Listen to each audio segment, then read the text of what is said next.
Italia dikenal dengan ciri khas sepak bola Catenaccio. Pertahanan solid seakan jadi kewajiban buat setiap tim yang ingin memenangkan gelar atau bertahan di papan atas. Namun itu tidak berlaku buat Cesc Fabregas dan Como. Alih-alih mengikuti pakem lama, Fabregas datang ke Serie A justru membawa pakem baru yang lebih modern. Fabregas sempat dikritik keras karena berusaha mempertahankan filosofi sepak bola menyerangnya di Serie A. Namun pada Giornata ke-22 Serie A, skuad Asuhan Fabregas membuktikan bahwa mereka tetap bisa bersaing di papan atas dengan kemenangan besar 6-0 melawan Torino. Lalu bagaimana cerita Fabregas dan Como menolak pakem kuno Serie A? Starting 11 Moment kali ini akan mengulas Como, tim yang baru saja menang besar dan masih cukup solid menantang posisi 5 besar klasemen. Apa yang membuat tim ini unik, berani menolak pakem tetapi bisa tetap solid di papan atas? Simak selengkapnya.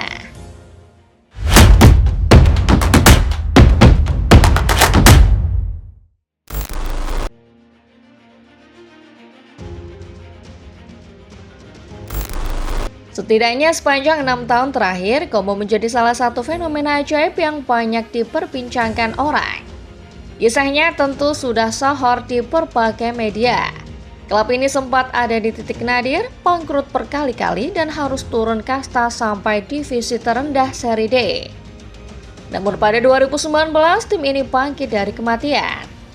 Tak perlu penjelasan panjang lebar lagi mengapa Como bisa bangkit dari keterpurukan. Suntikan dana dari perusahaan milik orang Indonesia, Djarum Group, berhasil menyelamatkan Ilaryani dari kematian. Namun kisah Como tidak berhenti sebatas pada kata selamat. Mereka punya ambisi besar, percaya di pentas nasional. 2023-2024, Como menulis cerita baru dalam dongeng yang mereka bangun bersama Hartono bersaudara. Tim asal kota kecil di kawasan Lombardia, Italia itu sukses promosi ke Serie A. Di titik ini, Como sudah berhasil ciptakan sejarah. Ini adalah momen pertama Como sukses promosi ke Serie A sejak musim 2002-2003. Ketika berhasil menjejakkan kaki di Serie A, Como tidak puas hanya catatkan rekor promosi ke kasta tertinggi. Mereka punya ambisi untuk bisa bertahan sampai dengan akhir musim 2024-2025. Setelah nyaris 20 tahun absen di pentas tertinggi, Como tak mau jadi tim yoyo dan berambisi bertahan di Serie A selama mungkin.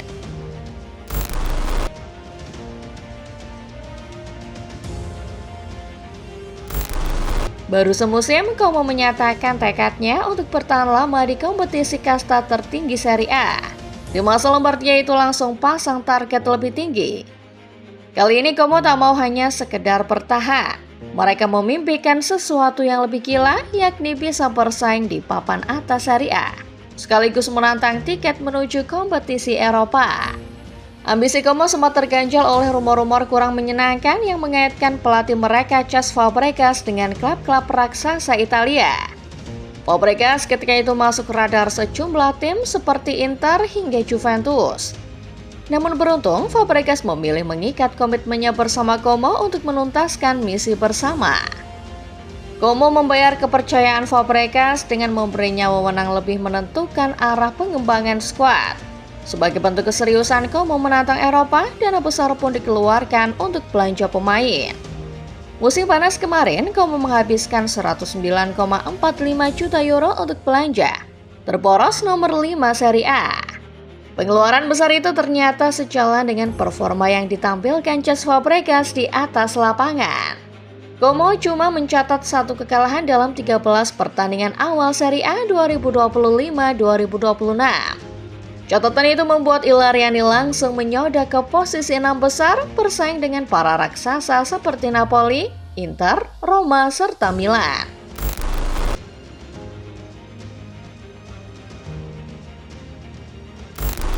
Kisah Como di Serie A mungkin terdengar indah dan heroik.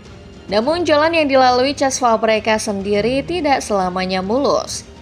Dari awal kehadirannya di Serie A atau bahkan di kompetisi Italia itu sendiri sudah banyak menyita perhatian. Bukan cuma karena catatan impresifnya, tetapi juga karena keberaniannya menolak pakem tradisional negeri Pisa. Fabregas mendapat sorotan dari banyak orang ketika timnya dikalahkan Inter Milan pada pekan ke-14 Serie A awal Desember kemarin. Di laga tersebut, Como dipermak 4 gol tanpa balas oleh armada Christian Chivu. Namun reaksi Fabregas justru tak terduga. Ia malah bangga timnya kalah di laga tersebut. Sudah menjadi rahasia umum bahwa di bawah Chivu, Inter menjadi klub yang sangat mengerikan dalam hal menyerang. Taktik bertahan bisa jadi solusi paling ideal untuk mengalahkan Inter. Namun Fabregas enggan melakukannya.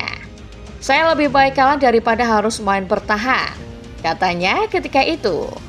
Sontak komentar itu menuai banyak kritikan dari pecinta sepak bola. Kritikan itu kian tajam ketika Como kembali takluk dari saudara sekota Inter AC Milan. Laga kontra Milan adalah laga yang ajaib, di mana Como yang menguasai statistik justru kalah. Milan cuma punya 4 shot on target dan XG 1,28, tapi justru merekalah yang menang 1-3. Massimiliano Allegri, pelatih Milan, seperti mengajarkan pada Fabregas bahwa kemenangan adalah hal terpenting. Tapi Fabregas menyangkal dan merasa timnya layak menang. Apa mau dikata, anak-anak main seperti ini dan kalah 3-1. Mereka yang menikmati sepak bola harusnya tahu Como bisa menang 8 kali kalau laga ini diulang 10 kali, katanya. Komentar itu tentu menuai kritik karena pada dasarnya Serie A memang merupakan kompetisi yang lebih mengandalkan pertahanan. Allegri sepertinya jadi orang yang paling tahu akan hal itu. Maka dari itu ia kembali memberi pelajaran untuk Fabregas. Bahkan jika kita tak bermain bagus, kita perlu menang. Itulah pentingnya membaca permainan, kata Allegri.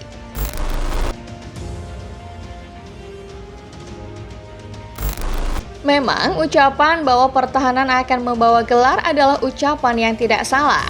Di Serie A, ucapan itu benar-benar jadi pedoman untuk setiap tim yang ingin juara atau bisa bersaing di papan atas. Buktinya 3 musim terakhir tim yang juara Serie A selalu merupakan tim dengan angka kebobolan paling sedikit di bawah 30 per musim. Namun bukan berarti paham yang dianut Cesc Fabregas salah dan tidak bisa diterapkan.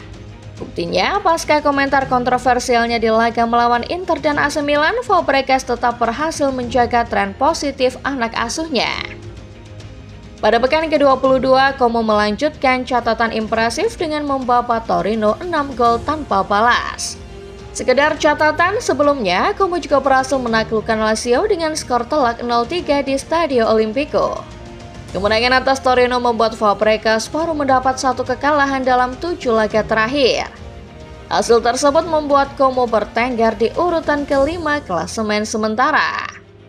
Posisi Como bisa dibilang masih cukup aman, karena tim di luar zona Eropa terdekat, Atalanta, kini berjarak 8 poin dari mereka. Secara tidak langsung, Fabregas membuktikan kalau untuk bersaing di Serie A tidak selamanya sebuah tim harus main bertahan. Buktinya, Como masih belum tergoyahkan di 6 besar.